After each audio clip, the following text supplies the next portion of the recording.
kula mboten lewat dalan ngono. Wetenge dikekrek. Operasi sesar. Nggih. Piye, Pak? Sesar. Dik nun sewu jenengan Nggih. iki rak disesar to. Nggih. Jenengan pun priksa melih mboten. Sampun. Dik aku maca ning TikTok ki ana lho, bar disesar jahite kerapeten. Piye? Wis malah HP pipis angel kabeh. Lho, disesar niku wetenge sing dijahit mboten. Sari wetenge Lah bayine muntir terus mara rene tembus.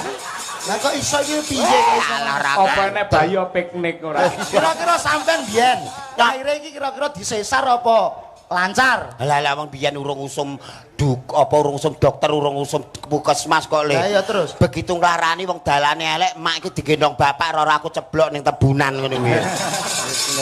Pengetan. Mbak Dian, Nggih. gandeng jenengan wis magister seni, ucapkan selamat sukses untuk Pegir Jagung. Iki yo Madiun, ayo. Nggih. Selamat malam Bapak-bapak, Ibu-ibu semuanya yang ada di sini. Pak